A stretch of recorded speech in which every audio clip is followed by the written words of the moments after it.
Hey y'all, welcome to the Radiance Effect podcast, where the goal is to help you shine from the inside out. I'm your host, Brittany Janelle. Let's get into it. Okay, y'all, and I will be honest that this is probably going to be one of the more highly anticipated episodes. One of the reasons being is because sometimes people just be nosy and they just be wanting to know like what happened in your life, right? But outside of that, for those who do know me and they do know a little bit of my past, I'm excited to be able to share a little bit more of the story with you. And I'm also excited to get into this next series that will take place over the next several episodes because the theme of the series has helped to birth so much of the person that I've evolved to become. This series will focus around relationships, and I want to take you through my journey of heartbreak to wholeness. And the disclaimer here, what I'll share with you are my own experiences and perspectives. It doesn't mean that everything is going to be tailored to you and your specific situation or based on what you need to do. And I also don't want you to think that just because I'm sharing these things with you, that I got it all together. Because baby, healing is an ongoing journey of awareness and constant self-work and constantly evolving and trying to learn and unlearn, and it's a journey. So before I get started, let's take a moment to step back and to get into how I got here. And y'all, let me tell you, we got here from heartbreak and betrayal. One of the stories that I'll share with you is very personal to me, but I've learned how sharing stories can help to inspire those who hear it. This story, unfortunately, was not the only or the first time I've experienced a heartbreak. This episode will help to explain experiences I've had over the years. However, this episode will discuss things that also propelled me to evolve into the person I am today. This title, I'm so excited to dive into this, is called Discerning Through the Counterfeit. Whew. All right. So, several years ago, I got married. And I'm no longer married because I went through a divorce. One thing that I will say is that my ex and I were two imperfect people, but there were several reasons as to why we were also what we thought right for each other. I remember that I got proposed to on my 27th birthday. And from there, it felt like we were just going to swim off into the sunset, into our little happily ever after, right? Like you see in all the little fairy tales and all that good stuff. And what made things even more special is that we made a decision together to abstain from having sex until marriage. We both had experienced intimacy in the past, but God shared with my ex that things were different with me and he wanted to do things differently. So fast forward to the wedding day, and as I walked down the aisle, I just had such an overwhelming feeling. More of what I consider to be nerves or jitters at the time. And I kept replaying in my head of all the work we done to prepare for that specific moment. The premarital counseling, the reading and the praying together, all the check-ins throughout the wait, quote unquote, the mentors that met with us, supported and guided us. Until fast forward to after the I do, 2 months into our marriage, that's when everything began to crumble. To the point that I realized that throughout the wait, I was abstaining by myself, and the infidelity had been a theme throughout our relationship, in addition to addiction and other things that I just won't disclose at this time. If I go back to that moment, everything in me felt crushed. Everything in me felt shattered. Everything in me was in such disbelief because I was like, how could this be happening to me? How could someone who says that they love me do something like this? How could I be betrayed in these ways? Why? Am I not worth it? Do they not care? There was so much frustration, so much anger. I questioned God, and I was broken. I truly was. And I'll never forget it. The moment that I just completely collapsed to the floor and broke down crying just based on some of the things that were uncovered, because I just sat here thinking, how could I have missed the signs? How was I fooled in this way? Why did this happen to me? And, one thing that I will say is that a lot of those details in this moment are not super important, but what I'm more concerned about sharing and helping with is how I evolved from the heartbreak and the mentality that I had and how I saw myself to come to a place of alignment and to grow, to evolve, to be the person on the other side that you see today. As I was going through the divorce, I started doing some self reflecting. I continued to feel led to have a fresh start, which resulted in moving to the place that I desired to move for nearly a decade, which is Houston, Texas. I made the decision within a 3-week time frame that I was going to take a leap of faith, go somewhere that was unknown to me, but to trust the gut feeling that I continue to have. Throughout my journey of healing, it involved lots of reflection, journaling, therapy, forgiveness of myself and my partner, and trusting God and just having the faith that He would get me through this. And one thing I will say, like, it wasn't easy at all. It was very difficult. I was extremely isolated. There were several times I was like, did I make the right decision? But there was always something in me that knew that I made the right decision to pick myself up. Because even when I didn't feel like I was picking myself up, I knew that I was making a conscious decision each and every day to take a step toward believing that there was more and better for me.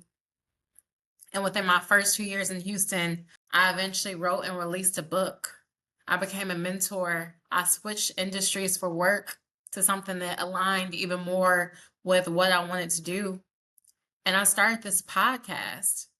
And I was able to do those things by being real with where I was at, reflecting on my experiences, acknowledging where I was going, and trusting God along the way. And one thing I will say, y'all, is that dating is tough in these streets. Let me tell you. And I've learned that there are so many secrets out there. Everyone isn't always forthcoming, even if you come forward with good intentions.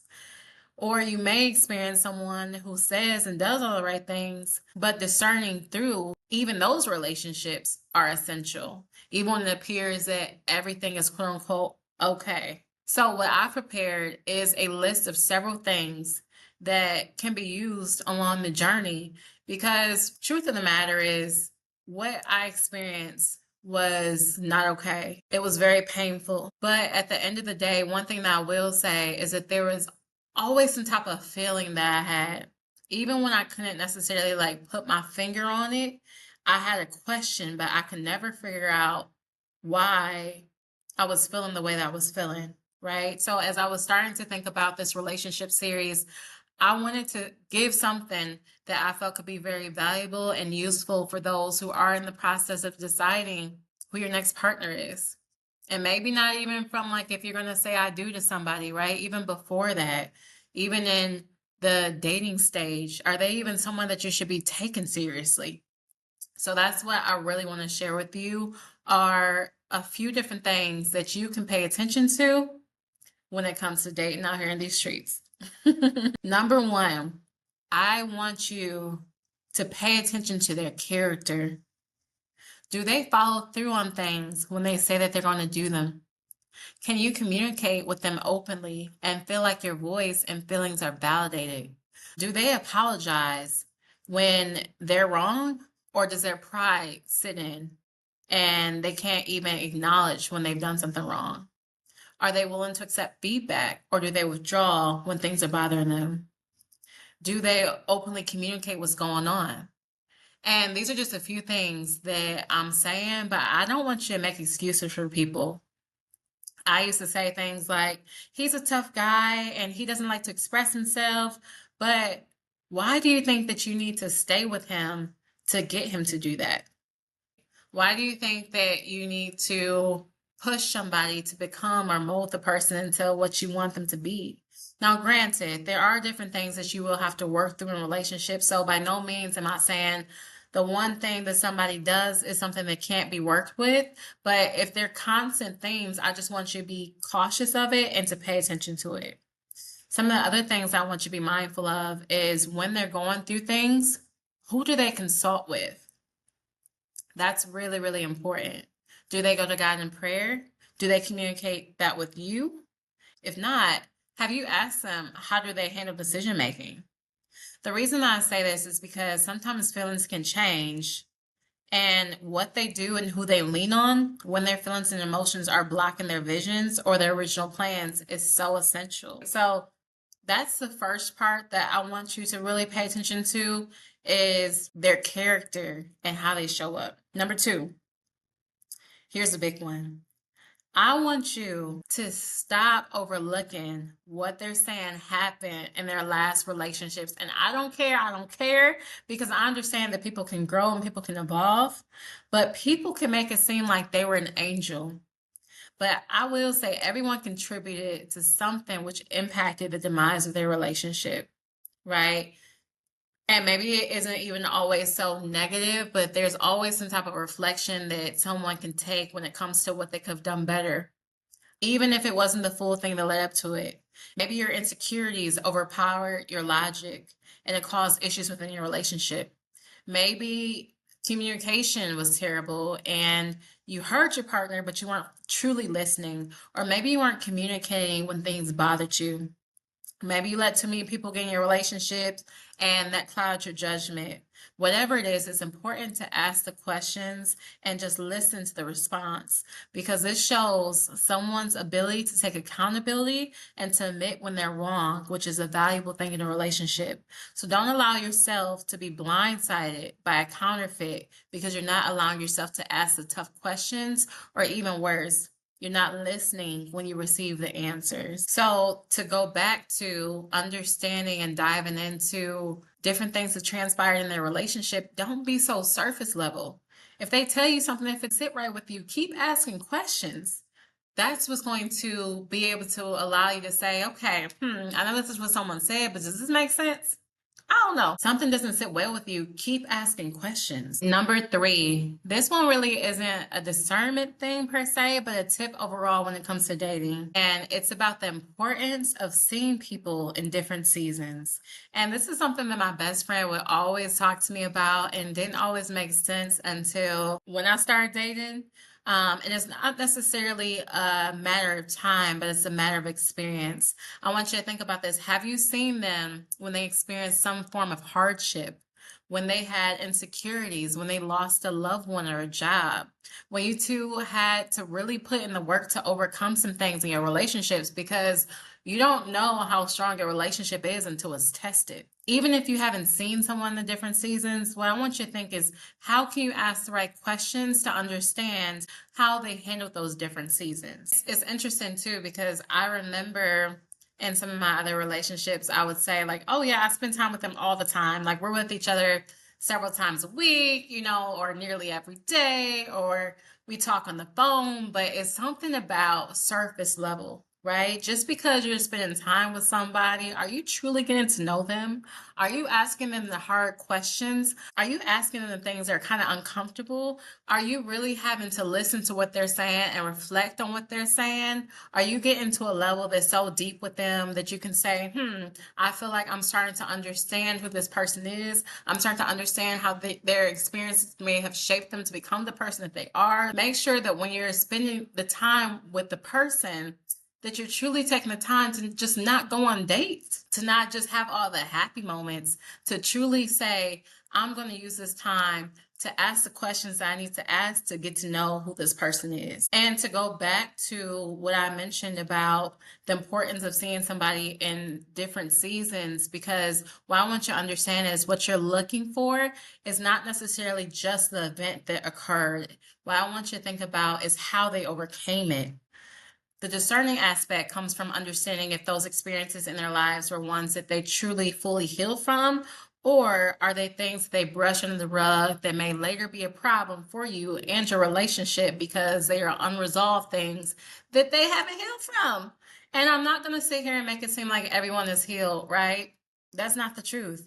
And I know it's an ongoing journey, like I mentioned, but there's so much power in someone being able to acknowledge, and I will respect someone being able to say, this is something that I'm still working through, right? But if you can get to a place and a point of understanding how they're able to resolve their own turmoil and how they're able to maneuver through their own difficulties in their life, that will be able to help you to understand that if something else happened or that you experience something else in your relationship, how you two will be able to maneuver through it together. Or someone that's just going to run away when things get hard. Number 4, here's a big one. If you have to keep asking someone to show up for you or do something that you desire, and I'm not talking about the simple things, I'm talking about if you're telling someone that how they're treating you is impacting you a certain way and changes aren't being made, baby, then nothing else needs to be said. I think there's times when God will show you if they are someone that you need to be patient with and continue working with or submit in prayer. But if God's not telling you to stay, why are you holding on to someone in hopes that they will change? And that's one of the hardest realities that I had to realize, is because a lot of times, because of my heart for people, I always try to find and see the good in them. And I'm like, okay, well, here's their potential. Here's how I see them being. I'll have like all these little visions, and I'm like, well, they might be this person, they might be this person. I see all these qualities, but you know what? See the person that they're presenting, especially if you're telling somebody that what they're doing is impacting you negatively. Because the truth is that if they actually cared enough and if they had the ability to make the change, then they would make the change. So that's something that you should keep remembering, that you shouldn't be putting yourself in a place where you're trying to force someone to change. Make a decision and move from there. Number 5, this is the biggest one to me. It's the one that I've often reflected on because it's not always the one that I've acted on in the moment. It's the one that takes the cake for all the others. It's the silent whispers and the gut feeling. I was someone who struggled badly with understanding if what I was feeling was me, the enemy, or God trying to speak to me. But many times when God speaks, it'll be silent. You may not be able to put your finger on it, but it'll be a feeling that something's off. His voice may seem to be like a gentle whisper. It may feel even calming, even if you aren't ready to accept the new reality. And I say that last part because sometimes I would feel like I would hear from God and I'd be like, no, no, no, that's not it. This is me. It has to be me thinking negatively. It has to be me in my head. But honestly, I knew it was God. The thing is, if you still aren't listening, the signs can intensify and become more glaring. You may start to feel the flutters in your stomach or even the fight or flight sense trying to redirect you. And in those moments of question, it can be so easy to doubt your own judgment. And I'm not saying that you shouldn't still go get counsel from others. And when I say from others, the right people, right? You don't need to be running and telling your business to everybody. That's one thing that we'll also dive into in later seasons. However, what I'm saying is that you may find yourself continuing to go to other people because something just does not sit right in your spirit and your soul. And when you feel that way, I want you to pay attention to it. No matter how you try to tell yourself that it's just nerves, fear, worry, that it's just something that you can shake, that you're just in your head, it'll continue to feel like something or someone, God, is trying to get your attention. It doesn't matter if your friends, parents, mentors, or even your partner for that matter reassures you and tells you otherwise. You may feel an uneasiness that settles in your spirit, and I want you to be conscious of that. Don't tune it out from fear of the quote unquote starting over or the phrase, what I don't know won't hurt me. You're experiencing these things for a reason. So be conscious of it and tune into it. Because I feel like sometimes we will end up getting with people and they start showing us a little bit of something, right? And we feel that it's just smart to stay. It's good to endure. It's good to tolerate certain things because they're giving us things that we were never used to. So we think, why should we leave something that feels so good when I don't know what's on the other side? We grow up hearing certain things like nobody is perfect, nobody's going to have it all together. And I understand that nobody is perfect and that everyone will have shortcomings. But if you are assigned to someone and that's something that you'll have to go to God on, but if you weren't, told this is your person, don't be afraid to close the door. Because at the end of the day, sometimes we try to hold on to things so tightly with such a strong grip, and we're delaying our own blessings. I'm not just sitting out here, just saying leave your partner, leave your spouse. That's not what I'm saying. That's not everything I'm even encouraging in this moment. But I'm just trying to get you to be more discerning up front and to be aware of certain things and to also know what's on the other side. Even if you're just dating somebody, right? And you see so much of a future with them, I want you to be conscious of what's on the other side. When my ex and I separated, as I mentioned earlier, I was going through a space in which I just felt so low. I was going through a space in which I truly had to pull myself out from a dark area. I was depressed and I didn't even know that I was depressed, right? I had to truly begin unpacking and seeing all the things and the places within myself that I had to heal, even from areas that I was a child that I had never even acknowledged. But throughout the trouble, throughout the pain, throughout the hurt, there was beauty on the other side because I made a decision to say that, you know what, I'm going to move forward. And one thing that I want to share with you is even if you do experience the counterfeit, I'm a firm believer that God can work it out for your good. I sometimes reflect even now and I'm like, how could he take someone who was once so anxious, full of insecurities, one who began to feel unworthy of good things, who played it safe all the time, who questioned her own impact, to have turned it around to now be living portions of the life that I've always dreamed of. And what I want to say is that if he can do it for me, he can do it for you. But it truly takes surrendering your own thoughts, surrendering your own feelings and what you saw for yourself and following what he has for you. All right, y'all. That's it for this week's episode of the Radiance Effect podcast. I pray that this episode has helped you in some way.